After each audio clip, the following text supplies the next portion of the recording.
go back to the beginning of Finca Marta and tell me about the beginnings of the organic food movement here in Cuba. Finca Marta is a continuation of a dream. The dream I shared with my mother. Marta was my mother.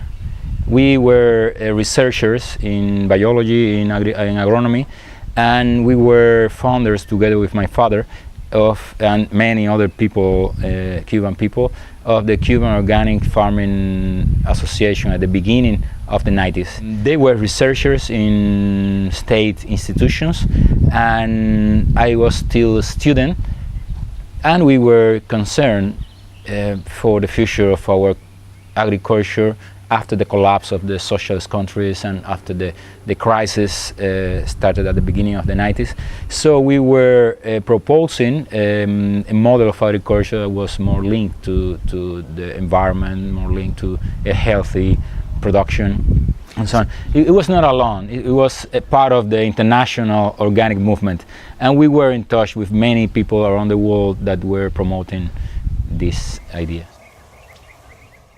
Tell me a little bit about the crash of the early 90s. What was before the 90s as far as agroeconomy and farming here in Cuba? Well, let me tell you in brief. The story is a long story, but basically Cuba is a country that was dependent on imports and on export markets for all its history. Mm-hmm. And that was part of the disjunctions in our economy. Mm-hmm.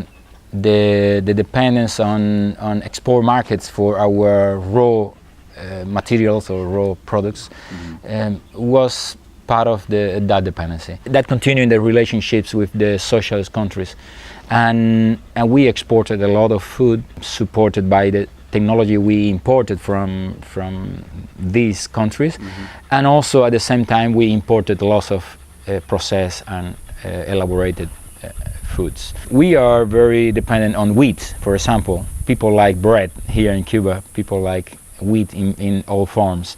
And we are importers also of oil. We don't have a huge, big production of grains, so we import a lot of oil. So previous to the 1990s, there was a lot of dependency and interdependency on, for example, like the Soviet Union was sending you a lot of products and things. We imported more than 50% of the food we ate at that time, even if we exported a lot in terms of, for example, energy and protein. The energy from the sugar we exported at that time was enough to feed about 40 million people, so 4 times the Cuban population in terms of energy. So when we talk about the balance, maybe we could consider that we were at that time self-sufficient in terms of food production. Right. But there were lots of exchanges. And what were the techniques like, the Cuban farming techniques like? At that time, it was basically industrial farming. Not much traditional or not much decentralized agriculture, but the most important point is that the farming systems were very dependent on inputs coming from abroad, like oil, like pesticides, herbicides, like machinery, like feedstuffs. So many of the inputs that we used were imported. That made that our agricultural system was very inefficient. You were using the industrialized farming techniques. You were producing some crops more than you needed and exporting. Yes. When the 90s came, there was a collapse of all the system. The system was very fragile, very industrial, very dependent. When the resources were not available anymore, then the system collapsed in a way that there was hunger in those years, where there was not an economic capacity for the country to buy enough food to cushion the impact of the lack. In many ways, the people started to get organized in order to produce food in the ways they could, in their houses, in their backyards, in the cities. People started to generate ideas, innovations in how to produce food.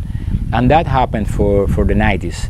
For many years, The point is that it was very rustic, very individualized. Even if the government liked to support the people, was very decentralized without the capacity of finding the resources enough to produce food. We were at that time researchers. I was a student and then later a researcher, promoting and studying integrated farming systems linked to agroecology. Agroecology as a multifunctional concept of agriculture that links production with the environment, but production with the environment, with society goals, societal goals. What were some of the ideas that you were bouncing around, like you and your colleagues and family? At that time, there were many researchers, many academics. In Cuba, as opposite to other countries, the organic farming system started by raising awareness in the academic sector, or from universities, and they were, of course, farmers that kept their knowledge and kept their abilities to develop traditional farming system. Okay. So that was a very important resource to start the movement. So the ideas, the designs of farming systems that the traditional farmers continue developing, even with the flourishing of industrial farming during the 70s and 80s in the country, they resisted. Organics is having a huge debate nowadays because there are many technologies that continue developing, and there are many views that continue enhancing their capacity of producing and being present in the market with products that can compete with the conventional industrial markets, and the organic sector is getting expanded. But with the expansion, there are many dilemmas that are presented, like, for example, the use of hydroponics. I've been in Minnesota, and I've seen hydroponics indoors producing vegetables in the middle of the winter time in a very sophisticated way.